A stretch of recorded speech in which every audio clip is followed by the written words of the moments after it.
అందరికీ నమస్కారం. మనం మీడియాలో చూస్తూ ఉన్నాం. మళ్ళీ స్టోరీ మొదలైంది ఏంట్రా దేవుడా అని అనిపించింది.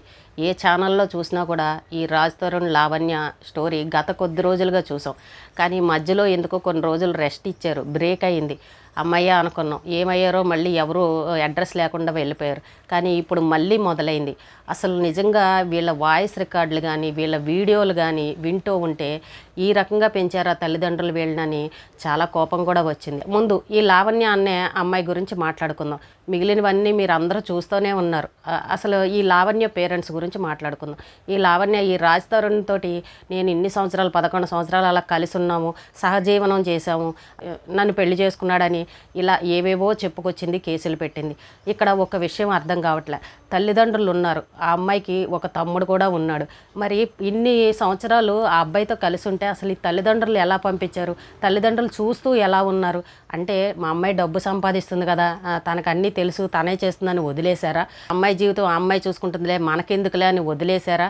లేకపోతే ఒక నమ్మకంతో వదిలేశారా? ఏది ఏమైనా కానీ ఒక ఆడపిల్లని అన్ని సంవత్సరాలుగా వేరే అబ్బాయితో ఉంది అని అంటే అది తల్లిదండ్రులకు తెలిసి కూడా ఆ రకంగా ఊరుకున్నారు అని అంటే అది తల్లిదండ్రులు చేసిన తప్పే అని అనాలి. కానీ ఇంత వయసు వచ్చిన తర్వాత కూడా పిల్లల్ని అసలు ఆ రకంగా వదిలేసి ఇంట్లో తల్లిదండ్రులు ఎవరు కూడా ఎందుకు పట్టించుకోవట్లేదు అనేది అర్థం కాల. ఈ రోజున ఆ అమ్మాయి బయటకు వచ్చి ఇన్ని రకాల వీడియోలు, ఎవరెవరితో మాట్లాడిన వీడియోలు బయట పెడుతూ వాడు నన్ను అలా చేశాడు, వాడు నన్ను ఎలా చేశాడని ఇంటర్వ్యూల్లో కూర్చుని నిజంగా ఇక్కడ ఇంకొక విషయం గమనించాలి. ఆ మీడియా వాళ్ళు ఎవరైతే ఉన్నారో ఆ అమ్మాయిని కూర్చోబెట్టి వాడేం చేశాడు వీడేం చేశాడని ఆ అమ్మాయిని గుచ్చి అడుగుతూ ఉంటే ఈ అమ్మాయి నవ్వుకుంటూ సమాధానం చెప్తుంటే అది నిజంగా చూడడానికి ఎంత అసహ్యంగా ఉందంటే ఒక ఆడపిల్ల అయ్యుండి ఆ అమ్మాయి అలా ఎందుకు ఇంటర్వ్యూలు ఇస్తుంది అనేది నాకైతే అర్థం కాల. ఈ వీడియోలు వాళ్ళ ఇంట్లో తల్లిదండ్రులు ఉన్నారు చూస్తారు, అలాగే అమ్మాయికి తమ్ముడు ఉన్నాడు అంటుంది. మరి వాళ్ళకి బంధువులు వీళ్ళు ఇంకా ఎవరైనా ఉండొచ్చు.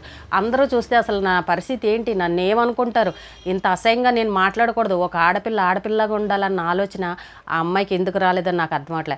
అంటే నా జీవితం ఎలాగా నాశనం అయిపోయింది, నేను ఎలాగా నాశనం అయిపోయింది, ఇంకా ఉన్న వాళ్ళని కూడా ప్రశాంతంగా ఉండకూడదా నా కసితోటి ఇలా చేసిందా, లేకపోతే ఆ అమ్మాయికి ఆడపిల్లకు ఉండాల్సిన లక్షణాలు లేవా, లేదంటే ఇంట్లో పేరెంట్స్ వదిలేశారా? ఇదైతే నాకు ఇప్పటికీ ఈ రోజుకి కూడా అర్థం కావట్లే. ఆ విషయంలో మాత్రం ఆ అమ్మాయి చేసే పద్ధతి అస్సలు నచ్చలేదు. ఏదైనా పెద్ద ఎదిగిన పిల్లలు తప్పు చేశారంటే ఏంటి మీ అమ్మ బాబు ఇలాగే పెంచారా నిన్ను, నీ పెంపకం అలా తగులడింది అని ప్రతి ఒక్కరూ తిడతారు. మరి అంటే ఇప్పుడు ఎవరిదండి తప్పు అక్కడ? తల్లిదండ్రులు. ఆ అమ్మాయి ఆ రకంగా చేస్తూ ఉంటే అసలు పార్టీలని ఫ్రెండ్స్ అని ఇలా జల్సాలుగా తిరుగుతూ ఉంటే వేరే వ్యక్తితో అన్ని సంవత్సరాలు కలిసింది అని అంటే అప్పుడు తల్లిదండ్రులు ఏం చేస్తున్నారండి? ఏదో అంటారు చూసారా, మొక్కై వంగంది మానై వంగుతుందా అని. ఇప్పుడు వాళ్ళు ముదిరిపోయారు, ఇప్పుడు అన్నిటికీ తయారైపోయారు, తెగించేశారు. ఇంక ఇప్పుడు మారమన్నా మారరు. ఇక్కడ చేసింది తల్లిదండ్రులు తప్పు. ఆ చిన్న వయసులో ఉన్నప్పుడే ఆ అమ్మాయిని అదుపులో పెట్టుకుని ఇంట్లో పెట్టుకుని, లేదంటే పెళ్లి చేసున్నా అసలు ఈ రోజున ఆ అమ్మాయి జీవితం బాగుండేదేమో. చూడడానికి అంత అందంగా ఉన్నా కూడా ఆ అమ్మాయి బిహేవియరు బాగోలేదు, ఆ అమ్మాయి మెంటాలిటీ బాగోలేదు, ఆ అమ్మాయి మాట్లాడే విధానము బాగోలేదు, ఆ అమ్మాయి చేసే పనులు బాగోలేదు. అంటే ఇక్కడ ఎవరు తప్పు అని అంటే నేను తల్లిదండ్రులు తప్పు అనే చెప్తాను నేను. సరే, ఈ అమ్మాయి విషయాన్ని పక్కన పెడదాం. ఈ మస్తాన్ సాయి ఎవరైతే ఉన్నారో ఈ మధ్యలో సైడ్ క్యారెక్టర్ కింద వచ్చి రాజ్ తరుణ్ విషయంలో ఏవేవో మాట్లాడి ఏదేదో చేసి నాకు అసలు ఏ సంబంధము లేదు, నేను చాలా శుద్ధపూసని, నాకు వైఫ్ ఉంది, నాకు పెళ్ళయింది, నా ఫ్యామిలీ ఉంది అని నీతి వాక్యాలు చక్కగా చెప్పాడు ఆ రోజున. అబ్బా నిజమే అనుకున్నాం. కానీ ఈ రోజున కథ ఎటేటో వెళ్ళి ఈ డ్రగ్స్ కేసులో వీడు కూడా పాత్ర ఉంది అని, వీడు ఇలాంటి వాడు అని తెలిసి వాడిని ఎప్పుడైతే అరెస్ట్ చేశారో వాడి హిస్టరీ అంతా బయటకు వచ్చింది. అయితే వీడి ఫ్యామిలీ విషయానికి వస్తే వీడి తల్లిదండ్రి ఉన్నారు, చక్కగా వీడికి పెళ్ళాం కూడా ఉంది. మరి అసలు ఏ రోజు కూడా నా మొగుడు ఏం చేస్తున్నాడని పెళ్ళానికి ఆలోచన రాలేదండి? భర్త ఎన్ని గంటలకు వస్తున్నాడు, ఎవరెవరితో మాట్లాడుతున్నాడు, అసలు ఏం ఉద్యోగం చేస్తున్నాడు, ఎక్కడికి వెళ్తున్నాడు అని భార్య కనిపెట్టలేకపోయిందా? పక్కనే ఉంటుంది కదా, సంసారం చేస్తుంది కదా, మొగుడు ఏం చేస్తున్నాడో భార్యకి తెలియకుండా ఉందా? అలాగే తండ్రి మీడియాతో మాట్లాడంటాడు, మా అబ్బాయి చాలా ఇన్నోసెంట్, అసలు మా అబ్బాయికి ఏ పాపం తెలీదు, అంతా ఈ లావణ్యే చేసింది అని తండ్రి మాట్లాడతాడు. ఈ రోజున మరి ఇన్ని వీడియోలో ఆ అబ్బాయి దగ్గర దొరికాయనంటే మరి ఇప్పుడు ఆ తండ్రి ఏం సమాధానం చెప్తారు? ఏమీ లేవంటున్నాడు. పైగా నిన్న మీడియా వాళ్ళు అడుగుతుంటే అరెస్ట్ చేసినప్పుడు ఏం చెప్తున్నాడు ఆ మస్తాన్జయ్, అది మా వైఫ్తో దిగినవి అవి వీడియోలు, మా వైఫ్తో ఉన్నవి మేము పర్సనల్గా తీసి పెట్టుకున్నాం అంటున్నాడు. ఎవడైనా పెళ్ళంతో సంసారం చేసిన వీడియోలు ఎవడన్నా తీసి పెట్టుకుంటాడా అండి? అసలు ఏమన్నా అర్థం ఉందా? వాడి మెంటాలిటీ ఏంటనేది అక్కడే అర్థమవుతుంది. భార్య ఉండగా ఇలాంటి వేషాలు ఇంతమంది అమ్మాయిలతో ఇలా జల్సాగా తాగి తందనాలాడి డ్యాన్సులు వేసి ఇలా అందరి జీవితాలతో ఆడుకుంటున్నావు అని అంటే నువ్వు భార్యను కూడా మోసం చేసావా, తల్లిదండ్రులను కూడా మోసం చేసావా, లేకపోతే భార్యకు కూడా తెలిసే చేసావా, లేదంటే ఆ అమ్మాయి జీవితం నాశనమైందా ఇప్పుడు, లేకపోతే ఆ అమ్మాయి ఏమీ అనకుండా అలా కాముగా ఎందుకుందా అనేది కూడా అర్థం కావట్లే. నా భర్త ఏం చేయలేదని ఆ అమ్మాయి అనుకుంటుందా? ఇవన్నీ కనబడుతున్నాయి కదా. అసలు ఇంట్లో తల్లిదండ్రులు ఎప్పుడైనా సరే పిల్లలు ఏ టైంకి బయటకు వెళ్తున్నారు, ఏం ఉద్యోగం చేస్తున్నారు, ఏం సంపాదిస్తున్నారు, వాళ్ళ సంపాదించేదానికి వీళ్ళకి ఖర్చు పెట్టేదానికి ఏమైనా సంబంధం ఉందా, వీళ్ళకి జల్సాలకి ఈ డబ్బులు ఎక్కడ వస్తున్నాయి, ఎక్కడికి వెళ్తున్నాడు, వీడు మాట్లాడే ఫ్రెండ్స్ ఎవరు, వీడు ఎవరితో తిరుగుతున్నాడు, ఇలాంటివన్నీ తల్లిదండ్రులు పట్టించుకోరా అండి? పెళ్ళైన కొడుకైనా సరే, చదువుకునే పిల్లాడైనా సరే ఖచ్చితంగా తల్లిదండ్రులు పట్టించుకోవాలి, చూసుకోవాలి, ఒక కంట కనిపెట్టుకోవాలి పిల్లల్ని. రేపు వచ్చిన భార్య కూడా అడుగుతుంది కదండి, అమ్మాయిని ఆడపిల్లని ఇచ్చిన తల్లిదండ్రులు వాళ్ళు అడుగుతారు, నీ కొడుకు ఇలా చేశాడు నువ్వేం చేస్తున్నావు అని ఈ తల్లిదండ్రులనే వచ్చి అడుగుతారు. అప్పుడు ఏం సమాధానం చెప్తాడు? మాకు సంబంధం లేదు, మేము పెళ్లి చేసేసాం, ఇంకా వాళ్ళ దారిని వాళ్ళు బతుకుతున్నారు, మాకు ఇవి అలాంటివి ఏమీ తెలియవని తప్పించుకునే ప్రయత్నం చేస్తారా? ఈవేళ మీ పరువు పోయింది కదా, ఆ చేసుకున్న అమ్మాయికి అన్యాయం జరుగుతుంది కదా, మీరు ఎందుకు అందరు పిల్లల జీవితాలు కూడా నాశనం అవుతున్నాయి కదా. ఈవేళ కేసులు పెట్టుకొని ఇలా జైళ్ళకి వెళ్తుంటే అసలు మీకు బాధ అనిపించట్లేదా తల్లిదండ్రులకి? అయ్యో నా పిల్లాడి జీవితం ఇలా అయిపోయింది ఏంటి అని మీకు బాధ అనిపించట్లేదా? లావణ్య చెప్తుంది, వాడి చెల్లెలు పెళ్ళని మమ్మల్ని అందరినీ పిలిచాడు ఇంటికి, ఆ రూముల్లో కెమెరాలు పెట్టాడు ఇదేదన్నట్టుది. అప్పుడు మీ కళ్ళు మూసుకుపోయాయా? మీ కొడుకు ఇలా ఇంతమంది అమ్మాయిల్ని పిలిచి ఏం చేస్తున్నాడు ఏంటి, అసలు ఈ పార్టీలు ఏంటి, ఈ గొడవ ఏంటి అని మీకు ఆ రోజున మీ కళ్ళకి ఏది కనిపించలేదా? అసలు మీ కొడుకు ఏం ఉద్యోగం చేస్తున్నాడు అనేది గమనించుకున్నారా? వాడు సాఫ్ట్వేర్ జాబ్ చేసి మరీ మానేసి ఇది ఫ్రీగా వచ్చే డబ్బులు, కష్టపడకుండా సంపాదించే ఈజీ మనీ కోసం అలవాటు పడ్డాడని మీకు అసలు అర్థం కాలేదా? ఉద్యోగం ఎందుకురా మానేసావని ఏ రోజైనా మీ కొడుకుని నిలేసి అడిగారా? అంటే ఇక్కడ కూడా తల్లిదండ్రుల తప్పు కనిపిస్తూ ఉంది. వాళ్ళు కూడా చూసి చూడనట్టుగా పక్కకు జరిగారు. వాడు సంపాదిస్తున్నాడు, మనకి ఇస్తున్నాడు, మన అవసరాలన్నీ చూసుకుంటున్నాడు కాబట్టి వాడి దారి వాడు ఏదన్నా కానీలే వాడు చూసుకుంటాడు, వాడికి అన్నీ తెలుసు అన్న విధానంలో ఈ తల్లిదండ్రులు ఉన్నారు. ఈ రోజున ఈ కేసులు, ఈ గొడవలు, ఇవి ఫ్యామిలీని రోడ్డు మీదకి ఏడవడం, పరువు పోవడం, ఈ వీడియోలు, వాయిస్ రికార్డులు ఇవన్నీ చూస్తుంటే ఎంత అసహ్యంగా ఉన్నాయంటే అంత అసహ్యంగా ఉన్నాయి. వీటన్నిటికీ కారణం ఎవరు అనంటే తల్లిదండ్రులనే చెప్తాను నేనైతే.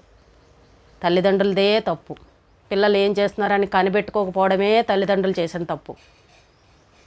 ఈ శేఖర్ భాష గురించి ఆయన డిబేట్లు పెట్టి, ఇంటర్వ్యూలు పెట్టి, రాజ్ గురించి అని పోరాటం చేసి ఏమేమో దెబ్బలాడాడు. అసలు అతని గురించి సరిగ్గా ఎవరికి తెలియదు. కానీ అతని వీడియోలు కూడా కారుల్లో అమ్మాయిలతో కూర్చున్న వీడియోలు కనిపిస్తూనే ఉన్నాయి. ఇందులో దొంగలు ఎవరు? పోలీసులు కూడా ఇప్పుడు అర్థం కాని పరిస్థితి. అసలు ఇందులో దొంగలు ఎవరు ఏం చేశారు?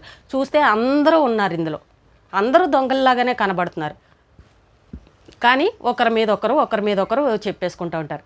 ఇక్కడ జరిగిన విషయం ఏంటంటే వీళ్ళందరూ ఒకప్పుడు ఫ్రెండ్స్గా ఉండి ఒక బ్యాచ్ లాగా ఉండి, ఇంకా ఉన్నారు మనకు కనబడే వాళ్ళు ఏదో 3-4 కనబడుతున్నారు, కానీ వీళ్ళు ఇంకా బ్యాచ్ ఉన్నారు. ఆ బ్యాచ్ అందరూ బాగున్నన్నాళ్ళు ఫ్రెండ్షిప్లు చేసి, డబ్బులు చేతిలో ఉన్నన్నాళ్ళు పార్టీలని, పబ్బులకని, మత్తు పదార్థాలని ఇవన్నీ పీల్చి బాగా ఎంజాయ్ చేసి డ్యాన్సులు వేసి మంచి క్లోజ్గా ఉన్నారు. వాళ్ళకి నచ్చినట్టు వీడియోలు చేసుకున్నారు, ఎంజాయ్లు చేశారు. ఈవేళ ఎప్పుడైతే ఒక్క విషయం బయటకు వచ్చిందో ఆ విషయంతో తీగలాగితే డొంకంతా కదిలింది అన్నట్టు ఒకరి మీద ఒకరు నీ వీడియోలు బయటపెడతా, నేను నీ వీడియోలు బయటపెడతానని ఒకరినొకరు బెదిరించుకుంటూ ఈ రకంగా మొత్తానికి పంచాయతీ మొత్తం రోడ్డు మీదకి వచ్చింది. వాళ్ళు తీసుకున్న గోతులో వాళ్లే పడ్డారు. ఎప్పుడైనా ఫ్రెండ్స్ అనుకుని ఏదైతే మీరు చేసిన తప్పులు ఉన్నాయో ఈ రోజున ఒక్కడికి గిట్టకపోయినా సరే ఒకడి గురించి ఒకడు బ్లాక్మెయిల్ చేసుకునే పరిస్థితి వచ్చింది. ఏదైనా తప్పు చేసినప్పుడు ఎన్నో రోజులు ఆగదు, నిజమే ఏదో ఒక రోజు బయటకు వస్తుందని అందరం అంటూ ఉంటాం. ఇప్పుడు జరిగిన విషయం కూడా అదే. నన్ను ఇరికిచ్చిందని ఆ అమ్మాయిని అంటారు, నన్ను ఇరికిచ్చాడని ఇది అంటారు, ఒకళ్ళ మీద ఒకళ్ళు చెప్పుకునే పరిస్థితి. నిన్న ఇంకో అమ్మాయి కూడా మాట్లాడుతుంది, మస్తాన్ సాయి గర్ల్ ఫ్రెండ్ అంట. ఆ అమ్మాయి అంటుంది, ఇప్పుడు అసలే నేను మా ఫ్యామిలీ విడిపోయి నేను నా భర్తతో విడాకుల్లో ఇష్యూలో ఉన్నాను, నేను నా వీడియోలు కూడా తెచ్చి మీడియాలో వేస్తూ ఉన్నారు, ఈ వీడియోలన్నీ మేము ఇష్టపూర్వకంగా ఒకప్పుడు తీసుకున్నవే, లావణ్య ఇప్పుడు కావాలని మావన్నీ కూడా ఒక్కొక్కటి బయట పెడుతూ ఉంది, మా ఫ్యామిలీ చూస్తే నా పరిస్థితి ఏంటి, మా వీడియోలు ఎందుకు వేస్తున్నారని మీడియా వాళ్ళని అడుగుతుంది ఇంకొక అమ్మాయి. అంటే వీళ్ళకి పెళ్ళిళ్ళు అయ్యి భర్తలు ఉన్నా కూడా అసలు ఈ ఫ్రెండ్స్, ఈ లగ్జరీ లైఫ్, ఈ తాగడాలు, తందనాలు ఆడ్డాలు భర్త అవసరం లేదు, భర్త గుర్తురాడు. మరి ఎందుకు పెళ్ళిళ్ళు చేసుకుని ఆ భర్తల జీవితాలు నాశనం చేస్తారో అర్థం కాదు ఈ ఆడపిల్లలు. ఓ పక్కన ఇవి నడిపిస్తున్నారు, ఓ పక్కన అవి నడిపిస్తున్నారు. ఇప్పుడు ఓ పక్క అమ్మాయికి విడాకుల కేసు నడుస్తూ ఉంది, ఓ పక్క అమ్మాయి వీడియో ఇందులో టీవీలో కనబడుతూ ఉంది. నా ఫ్యామిలీ పరిస్థితి ఏంటి అని ఆ అమ్మాయి మాట్లాడుతుంది. చేసినప్పుడు తెలీదా? ఇలాంటి వేషాలు వేసినప్పుడు తెలీదా? మీ ఇంట్లో తల్లిదండ్రులు ఇలా చెయ్యమ్మా అని పంపించారా? బుద్ధి లేదా కొంచెమైనాను? ఇప్పటికైనా పిల్లలు, యూత్ పిల్లలు తెలుసుకోండి. ఎవడో రమ్మన్నాడని వాడు ఇళ్ళకి వెళ్ళిపోయి, వాడు కొంపలకి వెళ్ళిపోయి, వాడు ఎక్కడ రమ్మంటే అక్కడ పార్టీలని వెళ్ళిపోయి ఇలాంటి వేషాలు వేస్తే చివరికి పట్టే గతి ఇదే. ఇటు చేసుకున్నవాడు వదిలేస్తాడు, ఇటు ఈ ఎంజాయ్లు చేసిన వాళ్ళు వదిలేస్తారు. చివరికి జైలు పాలయ్యే పరిస్థితి వస్తుంది. అమ్మాయిలతో ఆటలాడుతున్నారా వీళ్ళందరూ? డబ్బులు ఈజీగా సంపాదించుకోవడమా? ఇదా వ్యాపారం ఇదన్నమాట. ఇప్పుడు ఆ తల్లిదండ్రులు సమాధానం చెప్తారా? వీటికి చూసి సిగ్గుతో తలదించుకోవాలి. పిల్లల్ని కనడమే కాదు, వాళ్ళని పెంచే విధానంలో కూడా కరెక్ట్గా ఉండాలి. లేదంటే తల్లిదండ్రులనే ఊస్తారు ఇప్పుడు అందరూ కూడా. ఏం చేస్తున్నారు అసలు ఈ తల్లిదండ్రులు? పిల్లలు ఏం చేస్తున్నారో పట్టించుకోరా? ఈవేళ వీధిలోకి వచ్చి ఈ రకంగా టీవీ న్యూస్లో వింటూ ఉంటే వాళ్ళు చేసిన పనులు నిజంగా అందరూ కూడా చీయని ఊసే విధంగా ఉన్నాయి. ఎప్పుడైనా సరే పిల్లల్ని ఏదో కనేసామా, పెంచేసామా, చదివించేసామా, పెళ్ళిళ్ళు చేసాం, వదిలేసాం, ఇంకా వాళ్ళ బతుకులు వాళ్ళు బతుకుతారు. ఇది కాదు. ఒక కంట కనిపెట్టుకోండి. పిల్లలు ఏం చేస్తున్నారు, ఏం సంపాదిస్తున్నారు, వాళ్ళ బిహేవియర్ ఎలాగుంది, వాళ్ళు ఎవరితో ఫ్రెండ్షిప్ చేస్తున్నారు, ఏ చెడు అలవాట్లు ఉన్నాయి, ఎన్ని గంటలకు లేటుగా వస్తున్నారా, ఎందుకు లేటుగా వస్తున్నారు, ఎందుకురా లేట్ అయింది, ఈరోజు ఎక్కడికో వెళ్ళి ఎందుకు లేట్ అయింది, ఇంతసేపు ఎందుకున్నావు, ఇలాంటివన్నీ పట్టించుకోండి తల్లిదండ్రులు. మీరెవరో అడగకపోతే పిల్లలు ఇగో ఈ రకంగానే తయారవుతారు. ఈ రోజున ఏదైనా జరిగినప్పుడు తిట్లు పడేది తల్లిదండ్రులే, తలదించుకునేది కూడా తల్లిదండ్రులే, పరువు పోయేది కూడా తల్లిదండ్రులదే. పిల్లల్ని కంఠంతోనే సరికాదు, వాళ్ళ పెంపకంలో కూడా గొప్పగా ఉండాలి. పలానా వాళ్ళ పిల్లలు అంటే వాళ్ళ పిల్లలు ఎంత మంచి వాళ్ళని గొప్పగా చెప్పుకునే విధంగా ఉండాలి. తల ఎత్తుకు తిరిగేలాగా ఉండాలి, కానీ తల దించుకునేలాగా ఎప్పుడూ ఉండకూడదు. ఈవేళ జీవితాలని సర్వనాశనం చేసుకున్నారు. వాళ్ళు తెలిసే చేశారో తెలియకే చేశారో ఏం చేశారో కానీ వాళ్ళ జీవితాలు సర్వనాశనం అయిపోయాయి. పెళ్ళిళ్ళు లేవు, పెటాకులు లేవు, పిల్లలు లేరు, జల్లలు లేరు, ఇంకా ఏమీ లేదు. ఇంకా అంతే. ఎవడు రమ్మంటే వాడు వెనకాల వెళ్ళిపోవడం, ఎంజాయ్లు చేయడం, ఇంక ఇదే లైఫ్, ఇంక ఇదే జీవితం అనుకుంటున్నారు వాళ్ళు. ఒక పద్ధతి, సాంప్రదాయం ఇలాంటివి ఏమీ లేవు వాళ్ళకి ఇప్పుడు తెలియదు. కొన్ని రోజుల తర్వాత, ఒక వయసు వచ్చిన తర్వాత, ఎదటి వాళ్ళని చూసిన తర్వాత అప్పుడు అర్థమవుతుంది, అయ్యో నేను ఇన్ని తప్పులు చేశానే, నేను చేసిన చాలా తప్పు, నా జీవితం ఇలా అయిపోయింది ఏంటి, అందరి లైఫ్లు చక్కగా ఉన్నాయని అప్పుడు అనుకుంటారు. రాజ్ తరుణే నా భర్త, నేను అతనితోనే ఉంటానన్నప్పుడు నిక్కచ్చిగా నిజాయితీగా అమ్మాయి ఇలాంటి వేషాలు ఏవి వేయకుండా ఒక పద్ధతిగా, ఒక తెలుగింటి అమ్మాయిలాగా ఆ అబ్బాయి కోసం ఎదురు చూసి ఆ అబ్బాయితోనే ప్రేమగా ఉండి అందంగా పద్ధతిగా ఉండుంటే ఈవేళ ఆ అబ్బాయే చేసుకునేవాడేమో. ఓ పక్కన భర్త ఆ రకంగా వెళ్ళిపోతూ ఉంటే, ఓ పక్కన ఈ అమ్మాయి ఫ్రెండ్స్, జల్సాలు, పార్టీలు, ఎవడెవడనో ఇంటికి పిలవడం, ఇవన్నీ చేస్తే ఎవడు చూసుకుంటాడండి? వాడికి చిరాకేసి వదిలేస్తాడు. ఎవడైనా అంతే. పద్ధతి అనేది ఉండాలి ఎప్పుడైనా సరే. ఈ రోజుల్లో మేము ఆడపిల్లలు అన్నిట్లో సమానం అని అంటారు. అన్నిట్లో సమానం అని ఎప్పుడూ అనుకోకండి. కొన్ని పాటించాలి ఖచ్చితంగా ఆడపిల్లలు. అది ముఖ్యంగా తల్లిదండ్రులు నేర్పించాలి. అమ్మ ఇది చేసేది తప్పు అమ్మా అని చెప్పాలి పిల్లలకి. ఈ రోజున అందరి జీవితాలు రోడ్ల మీద పడ్డాయి. చూస్తుంటే అసహ్యం వేస్తుంది అవన్నీ వీడియోలు. ఆ వాయిస్ రికార్డులు చూస్తుంటే చాలా చండాలంగా ఉన్నాయి. తెలుసుకోండి పిల్లలు ఇప్పుడైనా. ఎవరితోన్నా ఇలా పార్టీలకు రమ్మన్నారు, పబ్బులకు రమ్మన్నారు, వీకెండ్లో అక్కడికి వెళ్దాం ఇక్కడికి వెళ్దామని మగపిల్లలు ఎవరైనా పిలిచారని అంటే వెళ్ళారంటే ఆడపిల్లల జీవితాలు ఇలాగే అయిపోతాయి. అది గుర్తుపెట్టుకోండి. ఆ మస్తాన్ సాయి ఇప్పుడు చూసారా, ఎవరెవరో వీడియోలు దాచిపెట్టాడని చెప్తున్నాడు. ఎవడేం దాచాడో, ఆ టైంలో ఎవడేం చేశాడో ఎవరికీ అర్థం కాదు. తర్వాత తెలుస్తాయి అన్నమాట వీళ్ళ జాతకాలు ఏంటనేది. కాబట్టి పిల్లలు, ఆడపిల్లలు ఎవరైనా చాలా జాగ్రత్తగా ఉండండి. ఎవరు రమ్మన్నారని వాళ్ళ దగ్గరికి వెళ్ళడం ఇలాంటివన్నీ మానేయండి. మీరు తల్లిదండ్రులకు తెలిసే చేస్తారో తెలియకుండా చేస్తారో అది తర్వాత విషయం. కానీ తర్వాత బాధపడేది కూడా పేరెంట్స్ బాధపడుతూ ఉంటారు. మీ జీవితాలు కూడా నాశనం అయిపోతాయి. కాబట్టి పిల్లలు జాగ్రత్తగా ఉండండి. ఇలాంటి వాళ్ళని చూసి నేర్చుకోండి ఫస్ట్. అమ్మో ఇలాంటి తప్పులు మనం చేయకూడదు, ఇలాంటి అలవాట్ల జోలికి వెళ్ళకూడదు అని తెలుసుకోండి. ఈ రోజుకి ఇదేనండి. రేపు మళ్ళీ ఒక మంచి విషయంతో మళ్ళీ కలుద్దాం.